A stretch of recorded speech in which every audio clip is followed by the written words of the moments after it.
Hello, my peeps, and welcome back to Passionate People and Preposterous Peeves.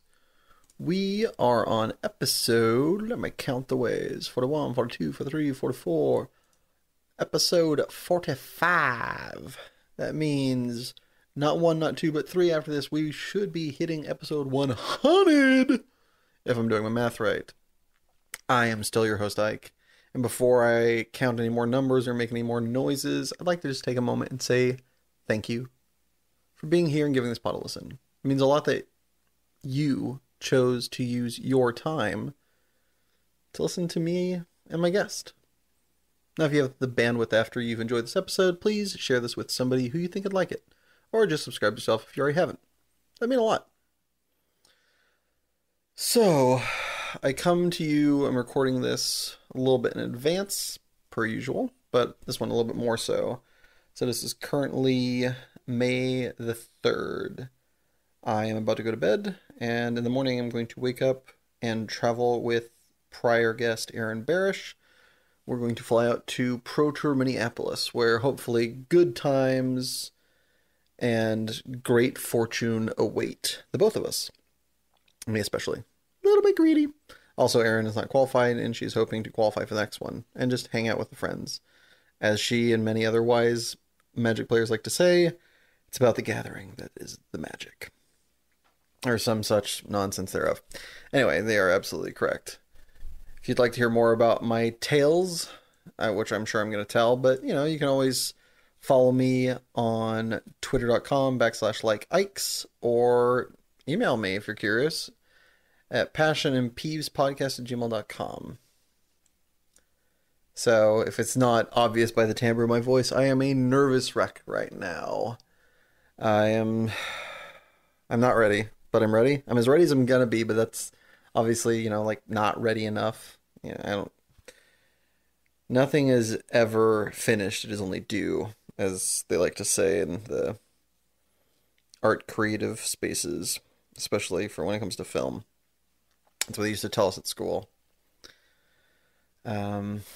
So it's very weird for me dealing with this, and I apologize for blathering on at the mouth. I spent the last 5 days preparing for this, and that was well spent, sort of. I wish I spent more time actually testing as opposed to worrying. But, got more done than I have in the past, so steps forward in the right direction. Always be improving, as they say.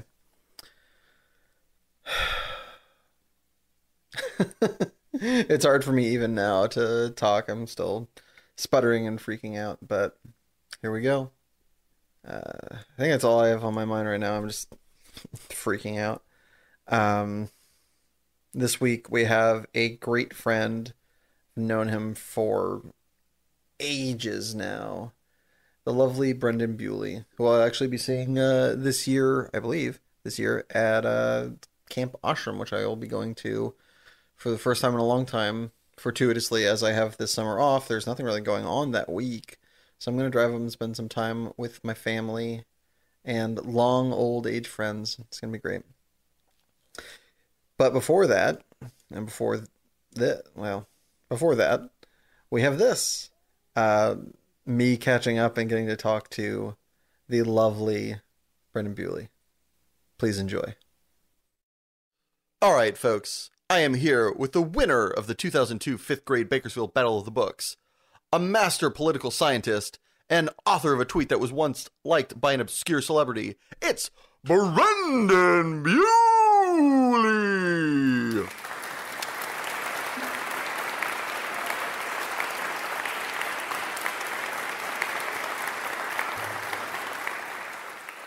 Hello.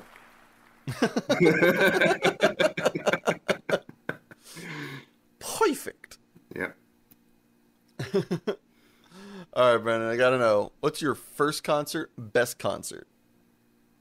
Oh gosh. I'm so extremely introverted. I don't really go out to concerts. I don't enjoy them. Well, I shouldn't say that. I haven't gone to enough to really judge it. First concert was probably some Christian music thing that I was taken to by, same. on a youth group thing. We went, I can't remember what it was called, but there used to be like this annual thing that like the youth group at my church would go to, and some of those, and it was basically like just like a weekend of concerts with Christian music or whatever. And Is this the one that was in it was like nearly in Nevada. It was like northeastern California. I think, yeah, it was. Yeah, I remember going to that one too. Yeah. So I guess that was the best one. I mean, some of the music was good, if I remember correctly. I mostly, that kind of solidified I think I'd rather, like, walk and listen to music on, like, I mean, back then I probably would have thought, like, CD player or something. But, like, you know, that's, and I just kind of lose pace. I kind of want to start reading a book or start drawing or something in music for a while, which explains. I mean, I just have terrible music taste because I don't really listen to it in my free time, really. No, you have your own musical taste, my friend. Well, it's nothing to be terrible. So that was your first and last, so ergo best concert. Yep. All in one, baby. All in one. Yeah, just that was enough. no retakes. We got it. It's in the can. We're good. Well, as perhaps an introvert, maybe you like to stay in and watch great movies. And from those great movies, you perhaps have a favorite movie line that you like to quote. Oh, movie line. Gosh. Well, there's a TV line. Is that a different question or? No, hit me. That'll play. Okay. So there's this show called Brooklyn Nine-Nine that I used, it's not on, it was canceled. Nine! Yes!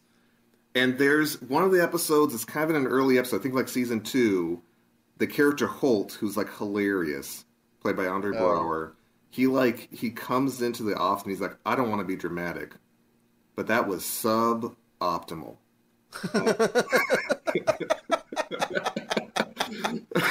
And I think that line a lot, just because there's so many times I'm just kind of like, well, that wasn't good, and I just think that was suboptimal. I guess another movie line in the same vein. My parent, like, we sometimes watch that, the True Grit, the relatively recent one with Jeff Bridges and Matt. Oh yeah, the Coen Brothers one. Yep. Yeah, the Coen Brothers one. Yeah. There's like a part where Jeff Bridges' character is like, well, I didn't pan out. But he says it in just like the most ridiculous voice. I didn't pan out.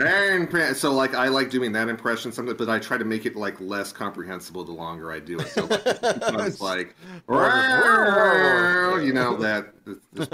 by the end. So there's a movie line too, but both I say both in similar circumstances. I say it's terrific. Well, speaking of Jeff Bridges, is there someone who you've never met, alive or dead, that you'd like to have lunch with? Oh. Well, if I had lunch with Jesus and asked some questions, that might be helpful. What questions would you ask? Are you God? Like, really, bro, though? Like, no, I won't tell anybody. Are you God? Yeah. Your secret's safe with me. I won't. And just asking about like some contemporary stuff or like things that you didn't really talk about. I think I know. So cell phones. Where do you land on them? Where do you land? Gotcha games. Are you for them or are you against them? Right. Are you an Android? Are you a Mac or a PC? Oh god, that would honestly make the biggest difference. To be like, please tell me he's Android. Please tell me he's Android. Please tell me he's Android. One time. I want that confirmation. Right, he says he's a PC, and then suddenly, like, in droves, people... all you would hear from across the countryside is, PC, master race, just, like, floating in the air for, like, a decade. Yeah. We have proof. To change computers. Yeah. And then I think more historical, I guess, like Abraham Lincoln. Like, I've read a biography of him, and it seems like he was actually, like, a pretty engaging person. Like he like told stories a lot, and he would like make jokes a lot. And he seems like he'd be someone who'd be like actually like interesting to talk to. Whereas like most historical figures, I think you'd lose interest maybe. But yeah. I'm kind of the same with like Teddy Roosevelt. It's just like there's a lot going on there. I would like to just like I would find them interesting. I wouldn't necessarily agree with them, but I would find them very interesting. Oh I no, I really get that. That's a solid choice, Teddy Roosevelt. That's a great choice. Yeah. Where would you take Abraham Lincoln for lunch? I would. Well, I don't eat meat or animal products. So there's a place in Bakersfield that's close by called Vita Vegan that I really like that stuff. That's where I would take him, just because I know that I don't eat out as much, and now that I do, it's sort of the options are limited, so it's not as fun as it used to be. But that's a place that I enjoy going to, and so for my own benefit, that's where I would take Abraham Lincoln. Who So gives this is a shit what personal you choice, Abe. I know meat has come a long way since they used to Right. boil the shit out of it, but He doesn't have to know. He doesn't know what a vegan is. He'd be like, "What's this?" Like, "Oh, that's the name of the person who owns the restaurant." And then, you would lie to Abe Lincoln? sure, I'm not honest. It's him. Yeah. So, and then he'll have the classic chicken sandwich, and he'll probably think it's amazing. It's probably better than. I mean, it's going to taste better than anything he ever ate back then. Exactly. Yeah. No way. Slim Pickens back then. Yeah, for sure. Well, Slim Pickens, they didn't have like that many spices or, like chemical Right. engineering or anything like that. Like, we've come a long way when it comes to at least the way food tastes. Exactly. Speaking of, what's your favorite meal to make just for yourself, assuming cost and time are not relevant factors? Ooh, assuming cost and time are not relevant. I mean, I'm a big, gosh, You're a big gosh? I'm a I big mean, gosh. like, if you say so, I never looked at it that way, but Yeah. Probably I'd love to well, something I actually make, but I would probably make some variation of. Like I do like sort of like a grain bowl thing with like rice and like veggies and stuff, and like I love garbanzo beans or chickpeas. So I'd probably like, if I were doing like no cost, no time, I'd probably do like a fancy-ish version of that, with like roasted gold leaf. chickpeas. Yeah, there you go. Roasted chickpeas, a lot of great spices. I usually just do like, garlic powder and onion powder or whatever, but like I do a lot of spices, fresh veggies. That'd be good. What's your Then, favorite vegetable to do? Um, Like, do you have one as that you're just like, this one, it gets me? that gets me. I do. Well, lots of times it depends on how it's cooked. Like broccoli, for example, I like roasted broccoli is good. I think steamed broccoli is fine, but like raw broccoli, I don't really have much. No, You have to. it is literally room temperature garbage. Yeah, you have to dip it into hummus or something. Like put a bunch of something on it to make. Yeah, you have to make it so that you forget there's broccoli in there. Right, exactly. So, gosh, I have red bell pepper a lot. I think that's super easy to prep, and I don't really get tired of it. It tastes good.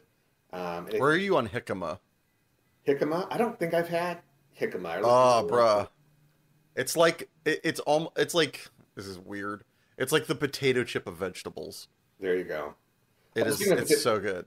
Are we counting potatoes as a vegetable? Because that's my favorite. That's the vegetable that gets me. I love potatoes. Especially when fried with salt. Right, there you go. But even like roasted with flavors and stuff, like, it's good. Sure. It's a great. What do you put on your baked potato? On my baked potato, I put. It's funny because we celebrated St. Patrick's Day recently, so Topical. it was, yeah. I put. Well, I used to put. Like the classic ingredients are like butter and sour cream and green onion and like bacon, and so now I'll put All that minus plant bacon. butter, basically, like sort of bacon bit, like the fake bacon stuff. It honestly has a crunch to it. Pop rocks, Nutritional the meat yeast. version. Nutritional yeast is like my favorite seasoning of all time, so I'll put that on. Nutritional yeast? Yeah, you should look it up. It's great. I mean, it's sort of like a vegan's best friend because it's got umami flavor, but also if you put in stuff, it kind of gives something not cheesy taste, but like a cheesy texture. So like if I did like a traditional like creamy pasta thing, if I did nutritional yeast instead of Parmesan, it would kind of it would get a similar texture cool. as that. So, but it tastes really good. I put nutritional yeast on a lot of stuff. So, so I put that on a potato too, on a baked potato. Favorite way to eat I don't know. potatoes, roast them. You're vegan, not vegetarian, correct? Yeah. Well, Okay, so you. yeah, I'm mostly vegan. I cheat sometimes if there's like free stuff in the office, and I've had a rough Free morning. supersedes ethics every day. There you go. Well, I mean, I'm not voting with my dollar still, so there's something to be said for that. Although I'm mostly trying to. So I'm 100% vegetarian. I'm like 95% vegan. I don't buy animal products, at least not knowingly. And I would say I generally don't. I almost I almost never eat them. But also sometimes like students will give you gifts and stuff like for birthday or Christmas, and I Mm-hmm. didn't really tell my students that I'm vegan because that people get weird about it. So Sure. like I got a whole bunch of chocolate covered almonds once, and did I eat a lot of that? Yes. So I'm only human. yeah. I was gonna say, so you can't have like you do your best to not have animal products, so that includes like traditional cheese and milk and stuff like that, correct? Yeah, yeah. Okay. I was gonna say my recommendation is cottage cheese and cheddar cheese is disgustingly great. It shouldn't be. It seems wrong, but it's amazing. Like put both of them together? Yes. Okay. And baked potato. It's fire. Oh, on potato. Okay, I was gonna say like, okay, interesting. No, I think cheese on a potato that's absolutely a thing. Yeah. Cottage In cheese, oh moments where you God, I get given, can't sorry, stand go it. ahead. Huh? Huh? What? Sorry. You're good. We talked over each other, and I didn't want to interrupt. No, you're good. So, in the moments where you do get given these gifts that you aren't supposed to have, perhaps you utter a favorite non-traditional curse word of yours. What might that be? I say a lot. I say Jeezaloo a lot. Ah, yes. You've heard that one? No, but I love it. It's Oh. so inventive. Jeez aloo. Jeezaloo. My mom has said it, and then I think I remember once I saw like an Everybody Loves Raymond episode, and like one of the characters in there said Jeezaloo. I'm like, oh, maybe that's where I got it. And then I said that, and my mom was like, no, you got it from me because I say it a lot. And I'm like, okay. But I say it a lot, and my kids. Everybody Loves Raymond stole it from my mother. Yes. But my students actually make fun of me for it, like, because that will I'm just like, geez, I mean, they should. They're kids. It's funny sounding. No, it's great. I'm down with it. When they gave me a bunch of birthday cards, and almost all of them said Jeezaloo on it. Oh, that's Yeah, sweet. it was great. Yeah, yeah. So that's my non-traditional trick. And I do have to be because like basically I'm saying Jeezaloo instead of like using someone's name in vain, basically. Yeah, And I got to be careful name in about vain that or an as a actual curse teacher. word while you're teaching sixth graders. Right, exactly. Yeah. Yeah. I've almost said it before. One time What's the closest or the most emphatic swear or phrase that you've said in front of your students or a student? Well, one time I was telling a student because like he was bugging me. He was how do you A student How do bugging a teacher? Yeah. Why I never. Well, he kept I can't remember what the whole context was, but at some point I was like, I don't care. I said like I almost said I almost said something else. He's like, I know what you almost said. Because this thing, the sixth graders, they've heard all that. Yeah. So it's not even a big deal. One time also we were doing like a proofreading sentence thing, and the sentence had the Black Beauty in it, like the book. And this isn't a swear, but it's just a funny story of me saying something I shouldn't have. But so I'm reading the sentence out loud, and instead of saying Black Beauty, I said Black Booty. And I'm sure the kids totally let that go. well, it's funny because like that was like pretty early on in the year, and they were still like very well behaved. I think they were still feeling me out and seeing how lenient I was, which they eventually learned I'm pretty lenient. So I think if that happened later in the year, they would have just laughed out loud at it. But I almost thought they'd forgone about it. But then months later, we were in the library, and one of my kids pulled out this book, and it was like, Mr. Bewley, I think this is a book you should check out, and it was Black Beauty, and I was like, you were supposed to forget that. Like, and then like another kid, like, Erase it from your minds. later. Yeah. I think I'm spoiled. The place I work is a high school charter school. Right. Walked in on day one, and some kid was acting a fool, and one of the teachers just looked at him and goes, "Shut the fuck up and sit the fuck down." I was like, "Oh, I'm home. Like, this is where I belong forever." It's just like, thank you. Like, I came from like a charter, like a more linear kind of like run of the mill charter school that was like junior hires. And, if you said anything untowards, the whole entire class would go, "Oh!" Yes. And here, it's just like the first day. And, like, there wasn't any response. There was, "Okay, I'm sorry, miss." It was just immediately, like, accepted. I'm like, "Oh, yes, please. I do believe I found my people." Gosh. What inanimate object would you be best friends with were it sentient? Oh, gosh. I remember seeing this question being like, man, I don't know, because once they're sentient, then I feel bad about, like, I definitely wouldn't want to be best friends with any sentient object that I sit on, for example. Sure. Maybe a TV remote. I think I'd like to be friends with them so that they can call out to me when I'm looking for it. Oh, I found you. Oh, why'd you lose me? Right, there you go. And then we can talk while watching TV. That's fine, you Yeah. know? And then we're both participating. That's the most cooperative. Yeah. We can both enjoy it, And hopefully. you don't have to press the buttons anymore. You can be like, homie, channel, 14. He's There you like, go. If we're gotcha, going bro. like Beauty and the Beast, then yeah, like they, Yeah. I can just ask it to do. It's like having Alexa, basically. Yeah. It's having Alexa that you'd watch TV with and hang out. Right, exactly. You wouldn't, he would also like know the information electronically. So you could be like, what? Is there a good movie on? He's like, nah. You're like, cool. Let's watch shitty TV. He's like, got you. There you go. That's what can I say I miss? It's weird because like I don't have cable, like I stream like a lot of, people. But it's sort of I miss the days when it was just like you just channel surf and see a movie that maybe you wouldn't have watched, just choose Yeah. to. But it's just on and you're like, I guess I'll watch this. I kind I of do that with like YouTube clips these days. I'll just like watch, like I'll get in like these like best of clip channels, and then occasionally I'll, like cycle to a movie I haven't seen. I'm like, see a clip, I'm like, hey, and then I'll go watch the movie. There you go. There you go. You see, but me, I'm just more like I just have such decision fatigue because there's so many things I could be watching. Sure, sure. But yeah, that's good. Do you have a life hack you'd like to share with the metaphorical class that listens to this said podcast to improve their daily living? Gosh, I don't. I've been saying gosh a lot. You'll have to edit those out probably. But I mean, if you want us to, but I you're don't. fine. I guess that would be annoying to do. You'll just have to get used to hearing me say that.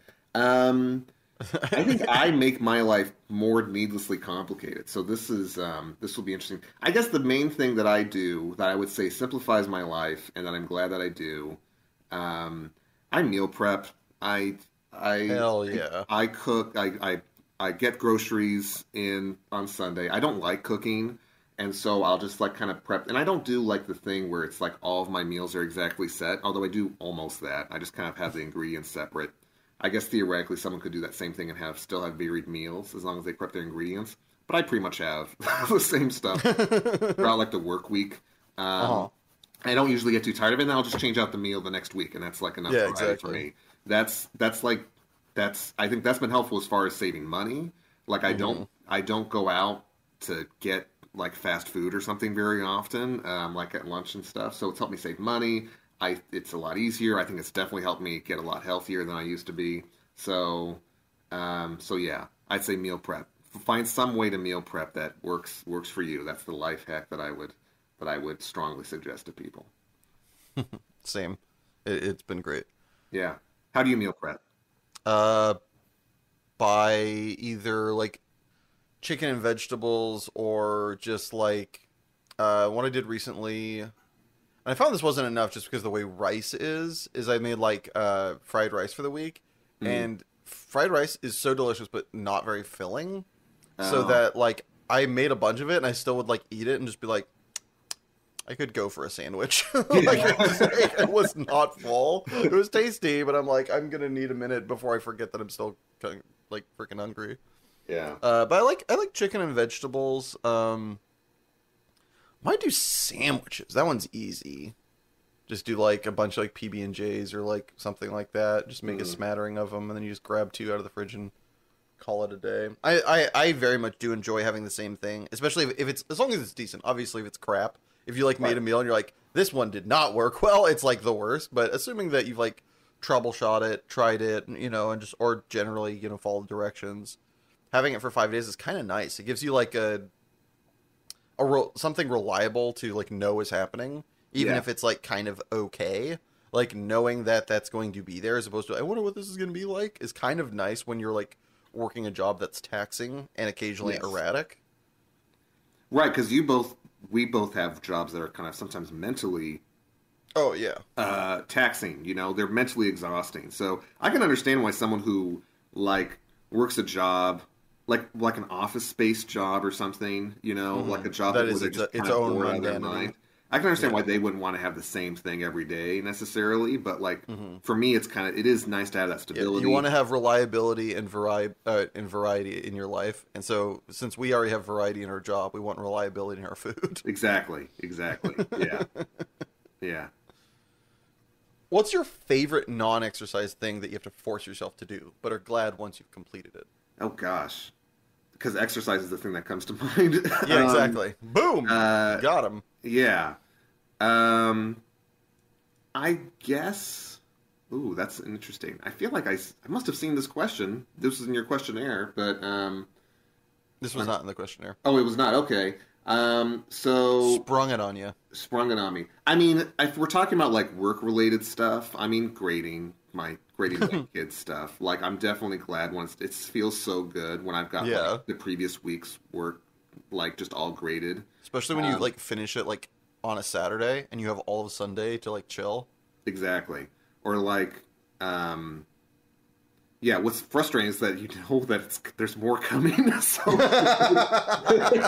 Why won't they just stop? all right, now I'm done with that. Now it's time to plan for next week. But yeah, as I'd say that's probably the. I would say that's a big thing. Grading. Lots of different job related stuff that I don't necessarily like doing, but it feels good when it's done.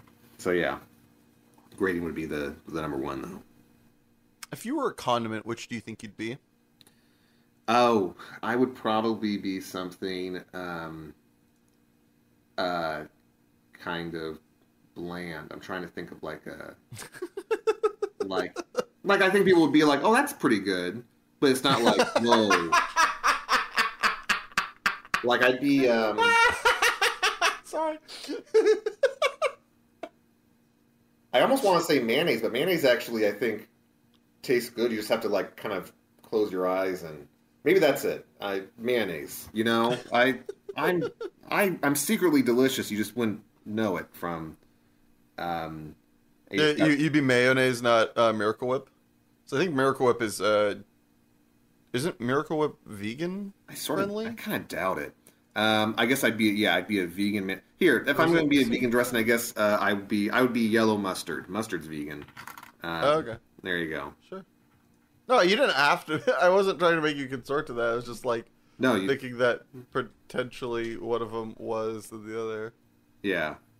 Also, I mean, yellow to not let you get away with too much self-deprecation. Yellow mustard is like the bedrock of condiments. Yes, it's true. It's like, yeah, you're like, it's yellow mustard, but if it like was gone, you would be crestfallen. Yeah. The whole planet, like America, would come to a halt. People would just look at hot dogs and not know what to do. You need yellow mustard. I prefer mustard to like ketchup, like personally. I feel like that's the adult maneuver. Yeah, is like mustard over ketchup. That being said, I prefer ketchup because mustard's like too like sour. I guess I don't know. I do appreciate that it exists, but yeah, I'm back on the ketchup train. For a while, I was actually off it, but now I'm back.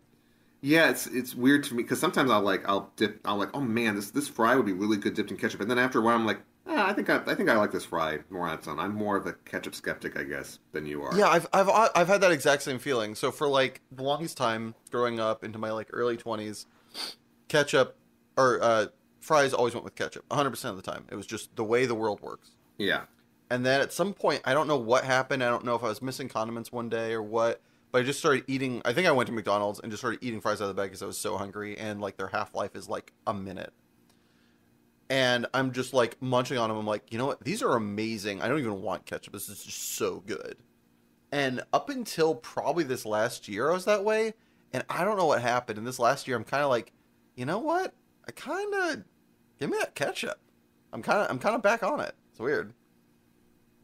Okay. I don't know what happened, but I've left the ranks of being elite. I've returned to being you're now with the masses. You know, yeah, exactly. You populist, yeah. Populist punk. Yes. Well, you know where there's a lot of condiments? At a party. So if you were going to a party and you wanted to look radical, other than your normal garb, what accessory would you add to your ensemble?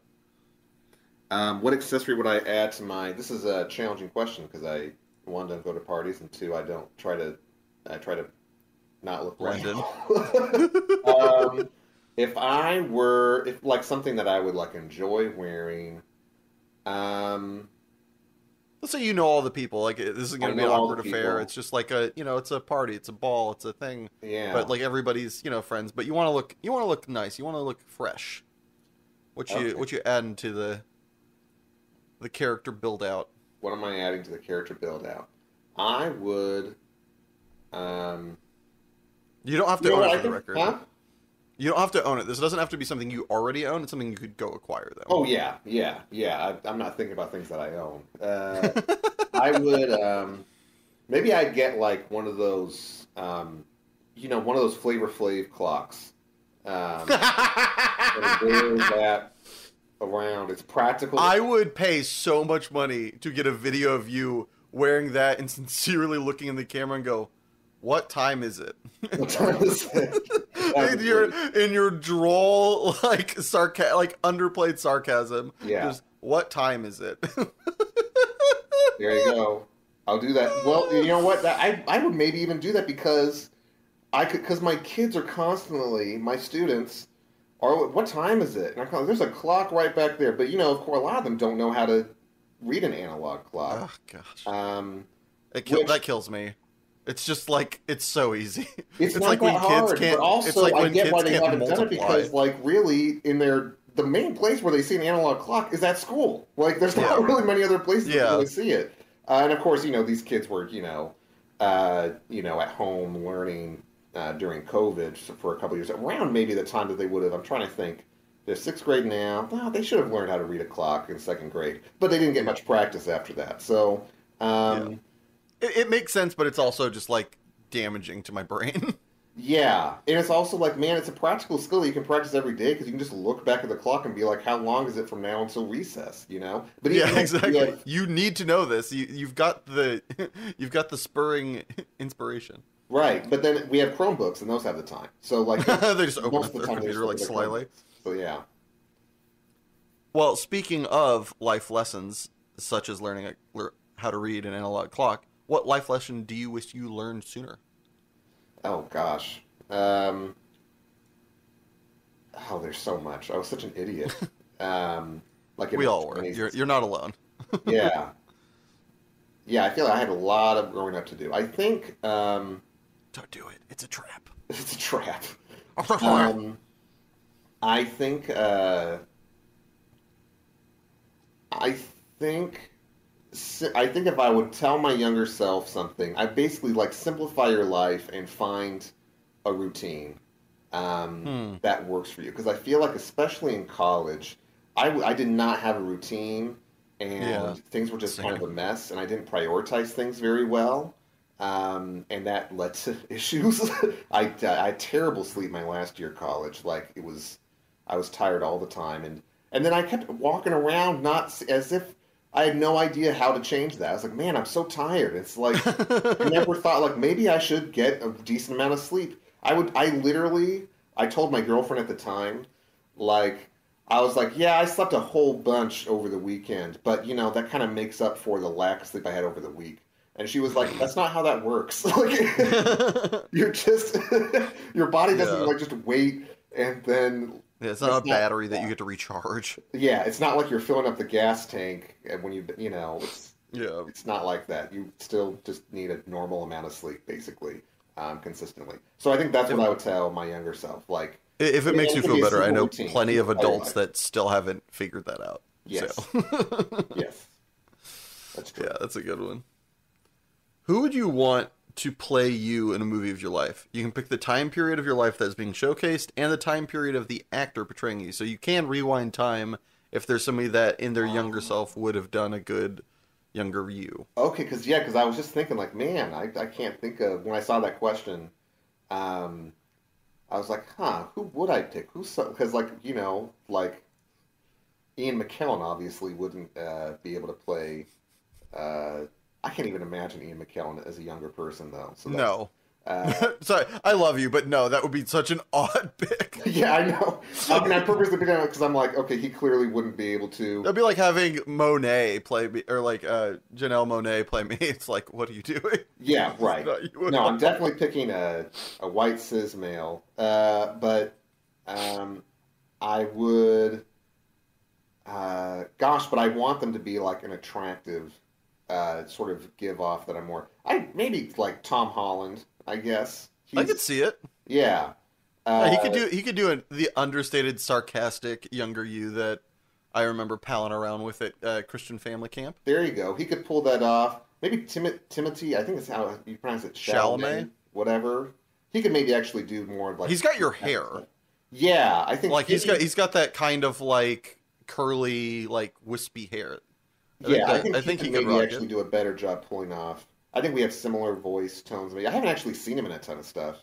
Um, I mean, I- he's not as cute as you are, so like you're downgrading that department. So I don't know.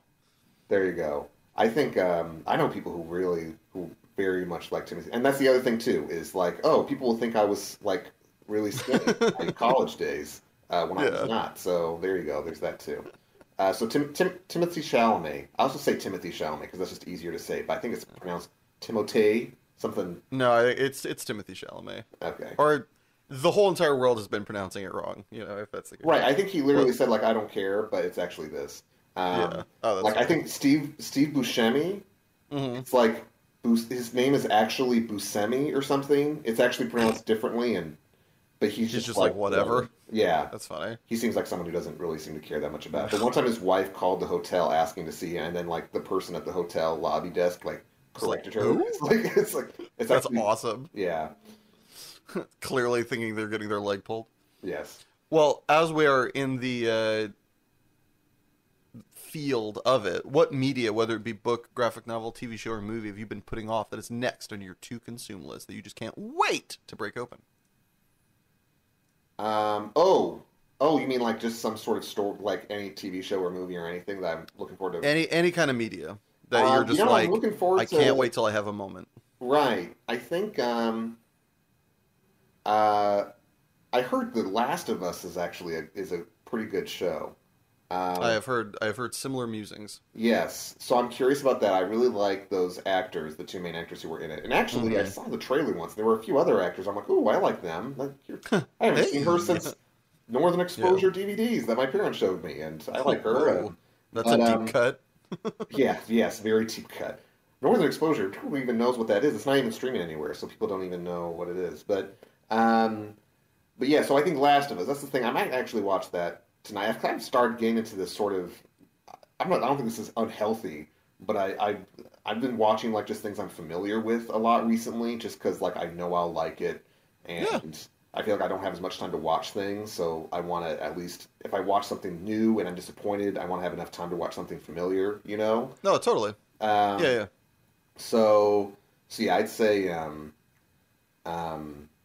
but I think as far as like a new show, that's the one I'm most looking forward to. I think I'll enjoy it. I just have to get started. That's the thing that has to happen. I have to get started, and then, and if it's good, then I'll watch it like every night until it's done, basically. But I have to just get started. So that's next on my list, I think. Sweet. Yeah, Let me know how it is so I can too get spurned to watch it. there you go.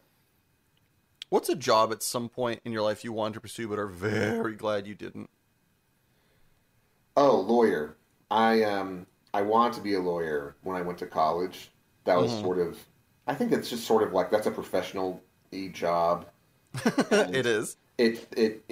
it fits into like my interests. Like I could because I went in I studied political science when I went to undergrad. And like lawyer is one of the main things that you do. Like if you're Sure. majoring in poli sci, it's like poli sci philosophy. Like that's one of like the typical kind of jobs you would maybe do if you're like in the social sciences and stuff like that. Um, Totes. I'm really glad I didn't do that. Why? Um, because you go into law school and Leave a you take in a lot dragon. of you take on a lot of debt to go into law school, and Fact. so that kind of puts you in a sort of a kind of a terrible position because at least for me, I know someone who's like similar to me politically, Hmm.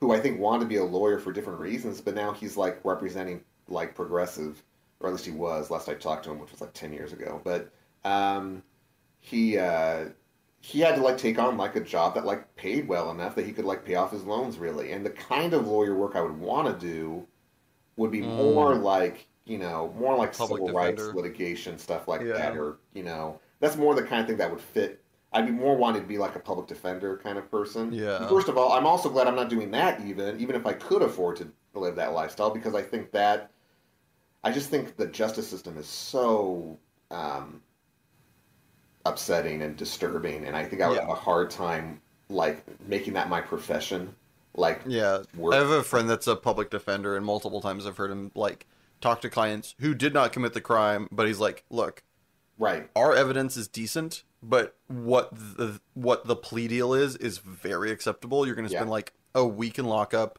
and like it's going like it's in a very nice facility. It's going to be chill. You're not going to be dealing with like too much hardship. Just don't do anything stupid in there. You'll get out and you'll be fine. You'll be able to go back to work and there'll be no issue. If we go to court, Right. and it's just like we have to, one, it's a lot of time. Two, like we don't have that much evidence to block what they're saying, and so if we do lose this, the outcome is going to be horrific for you. Yes. So you should take the plea deal, even though you definitely didn't do it, and I believe you. Yeah. It's like such a weird thing to convince somebody of, Right. accepting they're guilty of a crime that they did not commit. Exactly, and that's the kind of shit you have to do. Oh Excuse yeah, my language. absolutely. I'm realizing this is going to be a podcast, so hopefully none of my students Google my name and it shows up and they hear me say the shit word. But We can bleep out the cursing. I think you're probably fine. Well, whichever. But yeah, no, that kind of thing, that would just be so, that would be kind of like, there's sort of any kind of job where you're doing something that, like, I mean, there's moral hazard, like teaching and stuff. Sometimes it's like, it can be kind of disillusioning when it's kind of like you go into it and you're kind of hoping that you can like really make Change a lot the of world. changes and Yeah. it's like, oh, actually there's all these really big institutional things that have to be overcome, and like you as just one teacher can't really do all of that, and so there's definitely like some of that aspect with teaching too, but like I think it would have been really hard and I think lawyers, it's even harder to kind of have that right balance between like your job and your normal life than even teaching.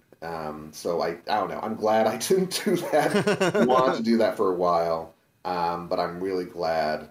I just think for my own mental health and sanity, Totally. I think I'm glad I didn't go that route. Do you have a poor man luxury you still enjoy to this day? Describe to me a poor man luxury. Kraft mac and cheese is a perfect example of a poor man luxury. Okay. It's that thing that you go and you make for yourself and you're like, yeah. It's like a crown to the end of a day. You have that moment, you sit down, you make your mac and cheese. You're just like, oh, I know this box is $1, but I feel like a millionaire. I see what you're saying. Gosh, I don't know. Does Taco Bell count? Yes. Yeah. Oh, it's perfect. No, I went to Taco absolutely. Bell. I went to Taco Bell the other day because I was like going from work to like, there was like an oral language festival that two of my students were in, and I wanted to like support them, but I didn't want to go home Nice. and then go there because I live kind of a little far away, not super far away, but Far enough away that from it's my kid annoying. where that would be annoying. So I was like, okay, Yeah, I'll just yeah. like work here kind of late. I work here late anyway, so I go to Taco Bell on my way over there because there's Taco Bell right near that school. And then, and what's cool now, because they've got like, at least the Taco Bell I went to, they've got like the little kiosk things. You can literally like order something, then you can take out certain things. So that's really nice for me. Yeah, I you was don't like, have to man, bother this is somebody good. and like not know if it made it, like if they parsed what you were saying. Right. Well, it's just, Yeah. I mean, I hate being that. Honestly, like if I'm like a vegan ordering at a restaurant, there's nothing like really vegan. I'll get something vegetarian and just not. Yeah, I stick don't to want L. to bug the restaurant Yeah. or the cook into like doing all these special things. I always feel kind of like an annoying person when I do that. So, but this time I was like, oh dang, I can like pick the stuff, and I was like, and it's just nice to have like a meal that tastes good and it's like for dirt cheap. so Taco Bell, I'd say that I don't do that very Hell often, yeah. but that'd Yeah. probably be that's my new kind of go-to because there's one that's Yeah, where I dude, live now. awesome. Are you a Baja Blast truther? Yeah, no. Back when I drank soda, I don't really drink soda as much anymore because I was kind of a soda addict and I had to stop. But What's your biggest siren when it comes to soda? Like, what do you look at and you're just like, just chain me to the chain me to the mast and don't let me free. I used to have Sprite or like Sprite-like drinks like a lot. Like if I were at a restaurant, I would order Sprite. That was great. Or Mountain Dew like Code Red. Hell yeah. Mountain Dew Code Red is great. I had that Bangs. a lot in college. And my justification was like, oh, this is going to help me stay awake. Just to study, and then you're work. just jittering, looking at a screen, unable to do anything. Yeah. It's It didn't work that well. So and I It think puts my your wife body was in used code to it. red. They were like, oh, here's the, almost daily thing of Mountain. Gosh, awful. So yeah, Mountain Dew Code Red and Sprite are the ones that are like, are the most tempting for me if I saw them. But nowadays, I'm not even really that tempted. I love water. And so it's not as big a deal anymore. But yeah, I miss those the most. Well, lastly, before we throw it to a commercial break, if you could have listeners of this podcast hear one song of your choosing, which would it be? You asked this question. I'm not a big, I think I've already established that earlier. I don't really listen to music very much. Um, so I decided to pick a song that I like. I like listening to it, but I also think like if you listen to the lyrics, they're kind of not there. It's about someone who sort of is having kind of a hard time, and I find that kind of relatable. So at least they're kind of meaningful. So I would say "You Can Call Me Al" by Paul Simon. He wrote and sang. And if you look up the music video, that's a pretty funny music video too. That was back when like music videos weren't very good, but like that was actually like a fun one. It's like him and Chevy Shots Chase fired. and they're doing that gag, and that's a fun video to watch. So I'd recommend that one. All right, and with that, we're going to throw it to our first break. Feel free to stick around and enjoy this totally real commercial, or take a minute to enjoy "You Can Call Me Al" by Paul Simon. Or if you really wanted to hear a song from a previous episode, check out the playlist on Spotify, Passionate People and Preposterous Peeves podcast, Song Rex. A long title, I know. Don't worry, there's a link in the description. Either way, see you in a jiffy. Do you ever find yourself doing a mundane activity with nothing to keep you from gouging your eyes out or sticking a pencil through one ear and out the other? Uh-huh. Well then perhaps I could introduce you to music. Music comes in a variety of different types, flavors, and colors. Theorists say that it's the best thing to introduce to your life since food. So go out and get some and make your life just a little bit more bearable. Welcome back, everybody. So I'm here with Brendan. Brendan, what's your passion that you have brought with you today? Well, Isaac, I'd say so. I mentioned earlier in the podcast that I'm vegan. I'm a recent enough vegan that I'm still like annoying about it. That's sort of like a thing that you'll see. Like vegan people who've been vegan for like decades are pretty chill about it, but I've only been vegan for the last few years, and so it's still something I think about and feel very morally superior about. And To be fair, I don't think you need to be vegan to feel morally superior to most of us. but it helps though. It does add a crown to the kernel, to be sure. Absolutely. Sure. Have I stolen a couple cars? That's fine. But at least I'm vegan. It's a nice thing to sort of get on a high horse about. But it's something I am passionate. It's sort of something that I think it becomes. I think for people who are new, it's like when they realize it and they kind of like decide to make that decision. I think any kind of like big life choice you make like that, and that's a big one. It's a big lifestyle thing. You just kind of end up being kind of very passionate about it for a while. So that's what I'm passionate about currently. So as a full friggin' vegan, Yeah. do you have a problem with other people eating meat? Like, where do you stand on that? Like, obviously, so it sounds like it's for a moral cause. It is, right? yeah. Okay, so for you, it's a moral thing. Totally understand that. But if somebody else is eating meat, do you feel inclined to talk to them? Does it matter if they're a friend? Does it matter if they're a family member? Does it matter if they're Rando Calrissian? Like, where does that line exist for you? Well, Calrissian, I would definitely confront. Okay. But I mean, I don't confront people about it, just because I think people, you just have to be careful. I think you have to. I think because it's such a small movement, and because it's about what people eat. It's about what people do like every day. It's one thing to sort of argue with someone about what the Fed should do. Sure. It's another thing to kind of like debate with people about, hey, here's this thing that you do like every day that I think is wrong. Yeah. So I don't usually confront people. My family and close friends know that I'm vegan. They know why. I generally, when people ask, "Oh, why are you vegan?"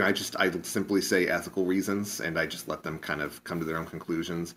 And unless someone is asking why do you believe that, then I usually won't get into a whole spiel about it. It does get kind of uncomfortable sometimes, though. Like sometimes I think like my dad was like, oh man, I had duck at this one place, and I remember my sister's vegetarian, and so we both just kind of looked at each other like knowingly, and just like we were just like kind of empathizing with each other a little bit. So, but I mean, I don't. It's so common though. It like obviously people are eating meat all the time, so I'm kind of desensitized to it. It doesn't like bug me.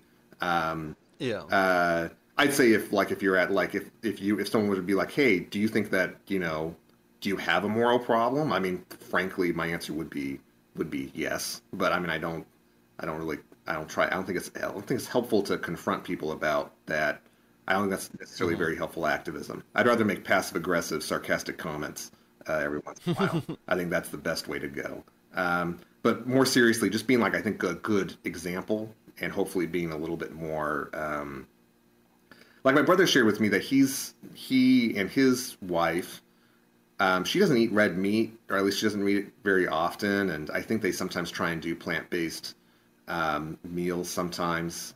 I don't see them going vegan really anytime soon. But he's shared that, like, that's partly kind of inspired for me. And I think that's a more effective Oh, form of activism. So it's yeah. trying to be an No, example. instead of preaching, it's practicing. Right, exactly. Yeah, Yeah. yeah. So when did this? You said it's pretty recent. When did you convert? When did you drink the Kool-Aid? I think I saw a video. So first of all, I first tried to eat more plant-based, not going fully vegan, but just trying to kind of like maybe lower my consumption of meat, especially red meat. Um, I think when I was around like 25 or something. And so I was starting to watch like videos of like vegan cooking, like here's a vegan pasta salad you can make, or here's a vegan dish you can make, just being like, oh, Hmm. what are some like things I can do that don't really have, because like my cholesterol was higher than I wanted it to be.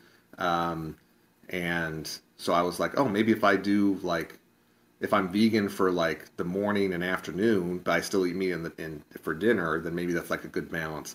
But anyways, I was like watching one of those YouTube videos, and I think they just mentioned that like um, basically the sort of disturbing fact about that like cows don't just naturally produce milk. It's like you have to No. artificially inseminate them, and they have children, and the children are taken away from them so that we can have the milk instead. And like they Yep. said that, and I was like, oh, you Yep. know what? I think I'm going to have to eventually, not now, but eventually, I'm probably going to have to abstain from this. If I really like knowing that, Yeah. I was like, eventually it's going to happen. And then like a year later, I I would say year, maybe 2 years is when I kind of would say I comfortably start calling myself vegan. It was a very slow transition to just So you went from meat eater carnivore to vegan. You basically skipped over being vegetarian.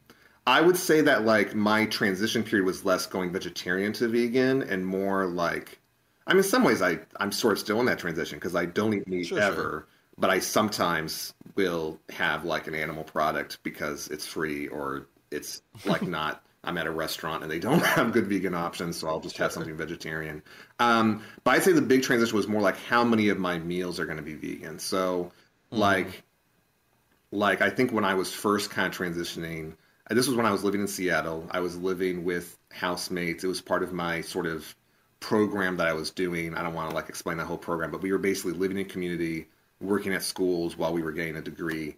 Um, and so basically my sort of thing there was like, okay, for the meals I'm preparing for myself, it's honestly like easier as far as meal prepping and stuff if I like do beans as my protein. So I'll be like vegan for breakfast and lunch and probably for most of my dinners, but if we're going out to a restaurant, I'll have whatever I want. If someone is cooking for me, I'll have whatever. Like that was sort of, and if there's free food, I'll have whatever. That was sort of my big, and that was I was that way for like I would say a little over a year. And then I would say after that, then it was like, okay, I'm gonna try and like be vegan like most of the time now. And um, so yeah, so that was more the transition period. I would say the transition was more. I think when I kind of became more vegan, I'd still been eating meat like relatively, Hmm. soon before that. It was more like, okay, now I'm gonna try and do what I'm already doing like most of the time, and just kind of make that Yeah. like, Just upping the yeah, ampage. yeah. What is the thing that was the easiest for you to cut out? I would say uh, I almost want to say eggs. Eggs in some ways has been hard to cut out because they put eggs in like baked stuff, like baked goods, Yep. and that I have a hard time saying goodbye to. But eggs just by itself, I would say Yeah, like like scrambled eggs or I've never whatever. been a huge like I feel like when I had Okay. scrambled eggs, I'd have to put like a lot of salsa on that to make it taste good. Like I'm not saying that Sure. like it tastes bad, but just like this No, is no, fine. no. For your preference, yeah, for sure. Yeah, What was the thing that was the hardest to say goodbye to? I would say I mean baked goods. uh, uh, Things with milk and eggs Things in with them. milk and eggs in them. I thought it was Yeah. going to be cheese, but that actually like has not been as. I would say like, I guess the actual hardest thing, like you can't just order pizza for delivery, really. Like that kind of sucks. There's definitely like you Hmm. can make vegan pizza, but I don't like cooking, so whatever. And there are places that have like vegan cheese, but like I'd say like when my parents like order pizza and they get like potato wedges for me or something, like that's when I'm kind of like, man, that's when the veganism hits hardest. What have I done? Right? What was this Yeah, path? so I'd say like traditionally like cooked like pizza plus like baked goods have been like the hardest for sure. What benefits have you noticed like since you've made that change? Have you noticed any like I know people have talked about like health benefits and Right. stuff like that. There was a movement a while back for like athletes to go, I don't know about vegan, but definitely vegetarian. And there was a lot of people, and I mean, very much to hype the movement. Right. There was a lot of people that they noticed had done better since changing, and they were kind of using that as a push for that for athletes. Have you noticed a change in your life? Now you're curling 500 pounds, or now like jumping above a building in a single bound is easy. Not that so much. I would say uh like for me, like what I hear a lot of people is like, oh, I have so much energy. I think in general, if you're going from a mostly processed food diet to anything that's like mostly whole food, you're probably going to like have that benefit. Like I get kind of like nervous about sort of claiming too many health benefits of veganism because I think like some people kind of overdo it. They oversell that aspect of it, and it's kind of Hmm. like it's first of all, it's very possible to eat healthy and eat meat. Like there's meats that are healthy for you, and some things that are fine in moderation. Um, and then there's also very possible to be unhealthy on a vegan diet. Oreos are vegan. There's lots of vegan ice cream. There's um, Oreos are vegan is a great way to show that this isn't necessarily the most healthy diet. exactly. So I try to, and so I think one thing I see a lot, they're like, oh, I had so much more energy. I was kind of turning vegan around when I was like first teaching, so I didn't really get Hmm. that benefit. I was tired a It lot. didn't matter what I was eating, I was dying. Right. I would say, you know what? I don't know this, but I would say my trips to the bathroom have been better since eating more whole food, like the fiber. There's a spring in my step. Yeah, yeah. Well, no, just the actual I process know once what you mean. inside goes a lot more Yes, yes, yes. smoothly. Um, I mean, because really, if you're going from like you're probably eating more fiber if you're doing like if you're Mm. replacing like meat with beans. I feel like I was already eating a lot of vegetables before I went vegan, but like I would say probably I'm still eating more. Like that's just more fiber. That's going to help with digestion and all that good stuff. I'd say that's been the main physical benefit. I would say. Um, so Nice. yeah.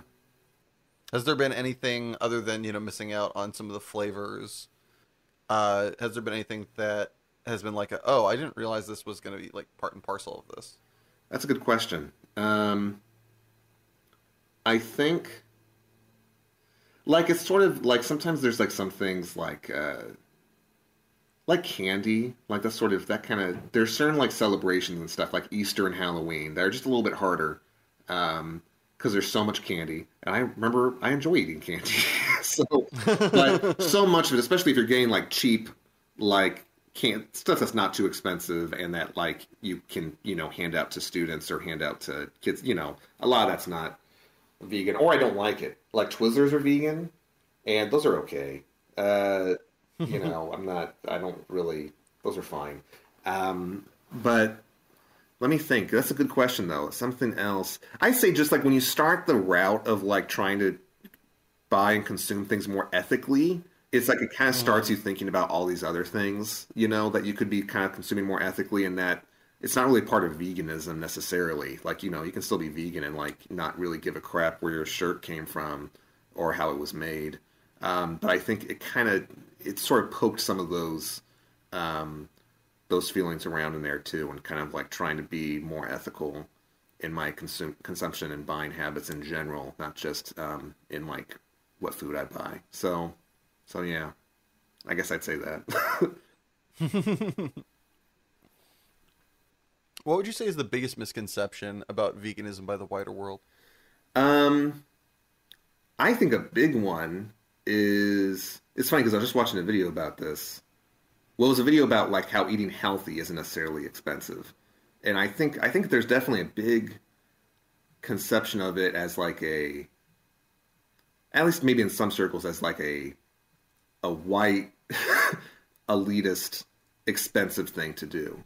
When really, at least the way I Mm. do it, I would say I probably am saving money. Like Oh, cool. beans and lentils and tofu are generally cheaper than meat, and that's the main thing I'm replacing essentially. There's some things that are like if you get replacement cheese, that's going to be like more expensive than cheese. But what's even cheaper Hmm. than both is not buying cheese, which is what I do. I don't really get vegan cheese very often. Um, so I would say like just the perception of it as like an elitist, expensive thing, I think is probably a big misconception. And then I think some of that is also just sort of kind of historically ignorant because like vegetarianism at least goes way, way, way, way back in like places like India. Yeah, like And Jainism and yeah, stuff like that. exactly. Jainism being a big, nice, nice, nice call there. Nice one.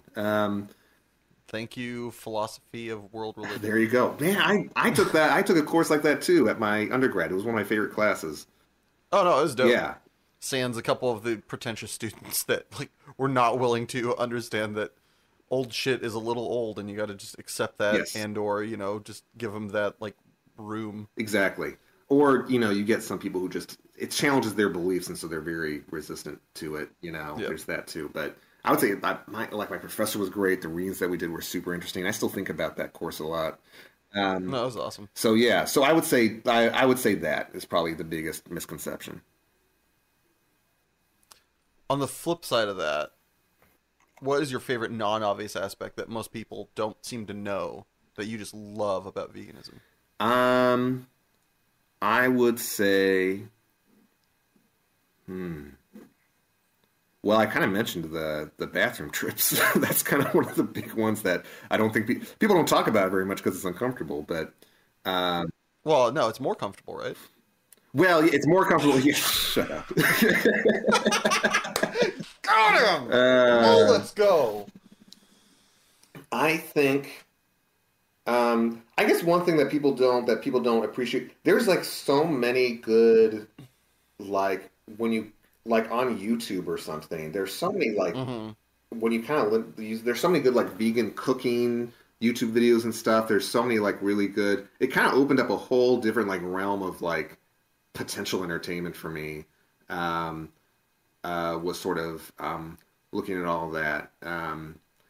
I think something people just don't know is just like just it is a lot easier now than back in the day. Um, Oh so yeah, so yeah, I guess there's that. dissemination of information has skyrocketed. Right. And I will, just I mean, this kind of goes to the moral superiority thing that I was talking about earlier. But like, when you're making a choice when you're living a lifestyle that kind of lines up more with because there's so many things that we can disapprove of and that we have a problem with that we don't have much control over. Like, I don't, like everything that say country A is doing to, whatever. But I don't have a lot of control over that. I don't like what Israel's doing, everything Israel's doing, for example. But I don't have a lot of control Sure. over that. But when like you're making choices that kind of line up with how you ethically believe and it kind of is affecting your lifestyle, that kind of has a nice moral superiority high, you can call it. But I think it Yeah, just genuinely just like kind of feels good to just kind of be like, hey, I'm kind of living more in doing line something with that's a my net values. positive. Yeah. Yeah, yeah. Anything you'd like to say for the uninitiated, for those that are skeptical, or for those that are on the fence before we move on from the pleasant to the potentially problematic? I would say if you have some problem with factory farming, which if you don't, you should. Um, I would say if you're skeptical or you're not sure you can do it, I'd say start slow and maybe just start. What are some of the animal products that maybe you have sometimes that you don't like love that you can really kind of see yourself not necessarily having. I mean, I used to have hot dogs every time I went to like a baseball game or a movie theater, but I never really liked them that much. Like they were fine. It was just seemed like something you could easily get there that would count as a meal. So maybe start with the things that like if you don't see yourself going vegan because you can't imagine your life without cheese, well then go vegan for everything else besides those things you can't see yourself not having, and then you're still making a difference by kind of becoming more plant-based, even if you're not completely vegan or whatever. So that's what I would say. Right on. All right. As alluded to, my friend, what is your preposterous peeve?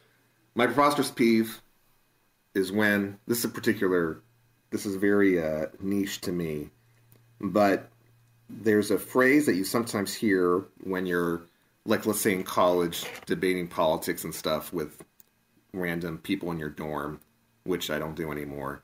Or if you're on Twitter discourse about politics and stuff, you'll sometimes come across someone being like, well, we don't live in a democracy, we live in a republic. Or we're a republic, not a democracy.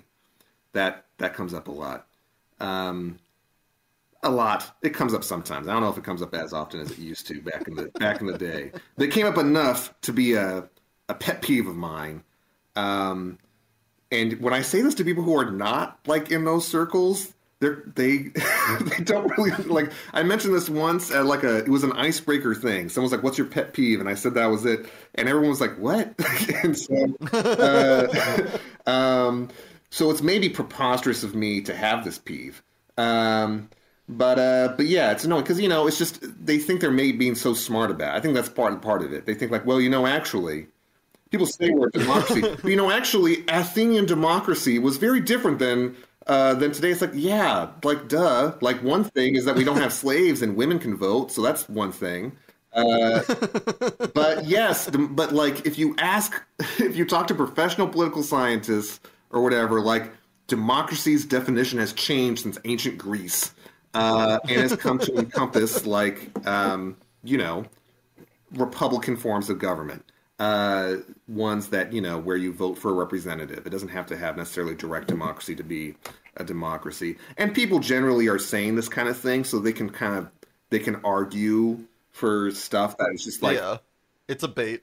It's a bait. Well, it's something that they're using to justify things that are just... You can't really justify it. Like the Senate is an abysmal institution.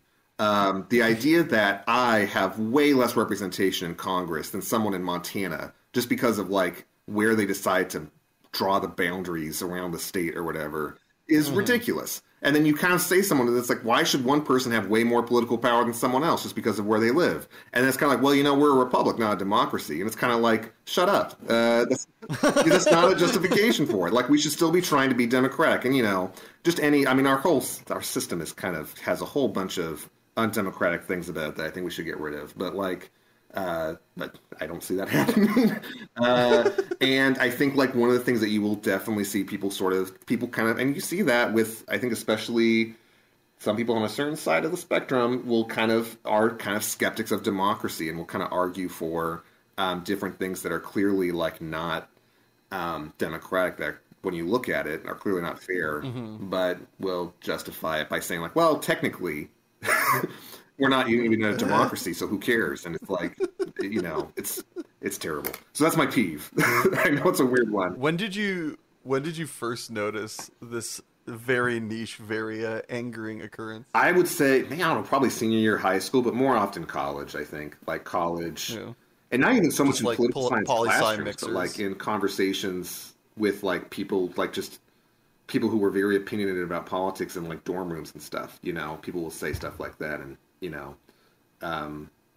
I think one person said it almost like as if I was being an idiot. It's like, how can you say that? We're not in a democracy. And I was just like, I want to strangle you. You're lucky there are people around. Yeah, there you go. And that I'm weak. Yeah. If I had gone to the gym and we were alone, boy howdy. Yes. you would be in pain right now. Do you have a story of when this peeve shone the boldest? I think that just then, basically, I can still picture him. I don't remember his name, but He wasn't worth it. He wasn't worth it. He was someone who lived in my dorm. He was like a year under me, and we were, I don't know, he was, I can't remember what we were arguing about. He was just very like, he was almost stupefied that I, an intellectual, can possibly think that we're in a democracy. How dare I? He was not British, but I don't. You fool. Yeah. That was probably when it was the most annoying. It's probably been a pet peeve since then, is probably what it is. Love it. Yeah.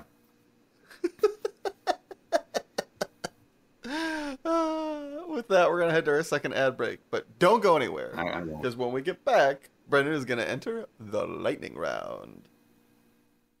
This podcast is sponsored by Rational Puppets. One of the easiest things you can do with your hands and a light source in a dark room. Over human history, millions of people have used Rational Puppets to great enjoyment. With limitless possibility and no upfront costs, Rational Puppets will have your hands busy forever. Or until the power comes back on. So what are you waiting for? The power to go out? Oh yeah, right. Okay. Well, but when it does, we'll see you and your Rational Puppets on the wall. And we're back.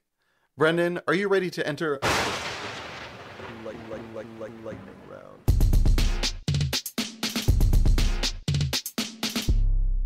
The lightning round? I think I am, Isaac. All right, put however much time it takes to bake this cookie on the clock. Brendan, is there a price for you to give up your passion forever? No, I don't think there is. Make the food or do the dishes? Oh, do the dishes. Do you ever cheat on a test in school? Well, yes. Once the vocab words were up on the whiteboard, he forgot to erase them. Are you out of touch, or is it the children who are wrong? I'm out of touch. Would you rather have your inner monologue sound like Gilbert Gottfried or Fran Drescher? I think Fran Drescher. Would you rather read the cue cards while wearing the crown or live in a hovel and speak your mind? I think I'll wear the crown and be careful what I say. Is professional wrestling cool or lame? I think it's fine. I'm not against it, but I don't watch it, so I'm cool, I guess. You're having the best day of your life. What happens next? Another amazing thing or something terrible? Probably something terrible. That's the way it goes. Nick Cage, best or worst ever? I'm gonna say best. Best at something. It's just what that is. I'm not sure, but yeah. Bears, Beats, or Battlestar Galactica? I guess I'll say Battlestar Galactica. I think I would like that show, even though I haven't seen it. Do you create your own thoughts or just listen to them? I think I listen to them. Do you believe in love at first sight? No. Sorry. No, that's Okay. great. Album, shuffle, or playlist? Playlist. Are we simultaneously living in another dimension at this very moment? No. I'm not convinced. Beatles? Beatles or Elvis? Beatles. Would you rather the checkout line never had a line or the fast food place always give you a large fry instead of a medium? Ooh. I think I'm going to say the large fry. Love fries. Would you rather have the superpowers to travel into the vastness of space or the darkness of the ocean depths? Probably space. I think, yeah, space.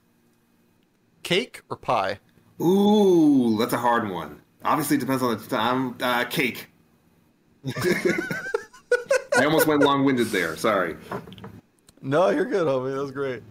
Would you rather have the top or bottom half of a mermaid body? I would rather have... I'll say the top. Is there such a thing as a perfect piece of art? No. Have you ever had a crush on a cartoon character? Yes. What is more important, freedom or structure? Ooh. I mean, I guess Freedom. Kind of depends on what you're talking about, but yeah, freedom. Will we make it to an interplanetary species, or will we destroy ourselves? Oh gosh, I think the smart money's on destroy ourselves. Unfortunately, Could you eat 37 of your favorite food for $5,000 in a 1 hour time limit? I think so. Yeah. Well, congratulations, you've survived the lightning round! Woo! Now, as a reward, actually, before we get to the reward, I, like many listeners, would like to now know, what is your favorite food that you could eat 37 of in a 1 hour time limit for $5,000? Oh, so it's 37 just of one food. Yep. Roasted chickpeas. What? Cheater. A dainty dish of roasted chickpeas. Maybe if you say a roasted chickpea bowl, there you go. Like, do you think you could do 37 bowls of roasted chickpeas? I can try for $5,000. 5Gs, line them up. Line them up. Well, as a reward for vanquishing the lightning round, you may now ask me a question that will be asked in perpetuity on this here podcast, or until I get bored of saying the words. Well, ever since I've known you, Isaac, I've always wanted to know. Not really, but for the purposes of this, I've always wanted to know: would you rather be a great actor or a great dancer? And then when I say this, I mean like pretend like you're not super successful in either. Like you're either unpaid, not making money, underpaid, but you are like you're amazing, just underappreciated. Which would you rather be? This is really weird, right? Because actor has longevity and but dancer has like the ceiling. Because dancing is something you can do. Like, if you act outside of a stage or behind, like in front of a camera, it's a little bit somewhere, like a lot of times it comes across as like pretentious a little bit. I think where dancing, like if you dance at a party, like, and you're cutting the rug up, like you're getting eyeballs, you're getting acclaim, you're getting a round of applause. So but also you're not gonna be able to do that for very long. Like the body doesn't, I guess it depends what kind of dance we're talking about. Sure. I've always wanted to have that kind of confidence. I would say dancer. It'd be fire to be able to actually go out and like be at a party and like they're playing songs and like to have that confidence to go out there and just like strut your stuff and just like destroy the dance floor. That'd be dope. I'd say dancer. Cool. What about you? I think I would say dancing as well for similar reasons. I think it's more show offable, for sure. And I think I wouldn't want to be a professional either one of those because just the nature of that job, I think, isn't really, it's not structured enough. You're going from gig to gig. But I think, the show-off ability is nice. And then I'm kind of wanting to be more physically fit than I am now. And you can be oh, yeah, there's that value, too. And so, you get to do this thing that you're great and also stay in very good shape. Oh, I forgot about that angle. Yes, I would love to have a physical activity because I think the big thing that I don't really like about physical activity is I'm not good at any of it. Yeah, exactly. So if I was good at dancing, that could be like my cardio or whatever. Like that'd be that would be great. So a brief aside, a friend of mine who I just saw this last weekend at a big Magic tournament used to to stay fit when he was in college. There was this video arcade that was down the block from his not his dorm room, but like where he and a bunch of other students were staying at like the house they rented. And instead of he mathed it out, and it was actually cheaper to buy tokens and play DDR than it was to have a gym membership. I'm sure. And so he just played DDR as his like workout thing, like an hour, like every day or like every other day, and stayed very fit and like was putting up numbers and like practicing for a competition. That's great. That's super smart. That's a great life hack. Yeah, it was super good. That's a great life hack. Do that. Yeah. Well, except that in talking to, and I don't know if this is him specific, because he has had some like surgery involving his heart in and around his insides. But in talking to a doctor, he had to let it go because the erraticism of the workout is not feasible and like not good for him in the long run. So he had to give it up. But, so yeah, that's the thing about working out. It's like there's all these things. It's like, all right, this is really good for you, but be careful not to do this, this, or that, or you could injure yourself. And it's kind of like, what the heck? Now I feel so discouraged.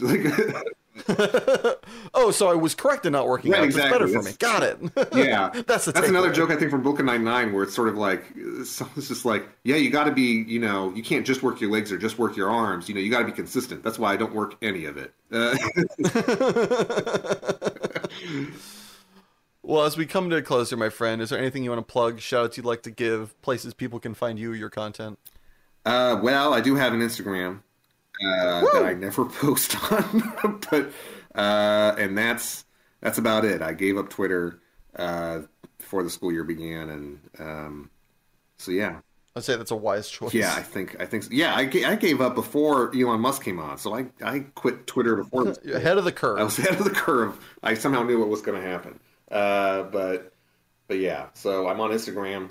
I don't really have any podcasts or anything to promote, so just, I don't know, eat your veggies. Eat your vegetables. Do you have any friends or family that you'd like to nominate to come on the podcast so they too can suffer as you have today? My brother's already been on the podcast. I would usually nominate him. I know you guys have I imagine you guys had a good rapport. I would say Siobhan. Right. I really, whenever we talk, just for like an hour or two, we usually talk for that long when we do. We have like great conversations. So, so that might be interesting. See what she might, if she would enjoy the podcast. So Siobhan, my sister Siobhan, for those of you listening. Siobhan, coming for you. Well, thank you, Brendan, for being my guest today, and a special thanks to my editor, Richard Ashford, and my composer, Joshua Gibbons. And thank you. Yes, you listening at home, or wherever you found time to appreciate this. Time is the most precious commodity we have, and I really do appreciate you spending yours with us. If you enjoyed this podcast, please subscribe, like, or just share with a friend. Every tiny little bit helps. Or if you already have and are out of episodes to listen to, don't worry, we put out a new episode every Monday at midnight on SoundCloud, YouTube, Spotify, and iTunes at Passionate People and Preposterous Peeves Podcast. And a very special thanks are due to our patrons, Sabella Yellow. And if you'd like to join said illustrious ranks and have your name read aloud, just head over to patreon.com/Passionate People and Preposterous Peeves Podcast. And do remember, folks, if days are numbered and songs are sung, at the end of the day, I think we've all won. So please stick around, because great things have only just begun.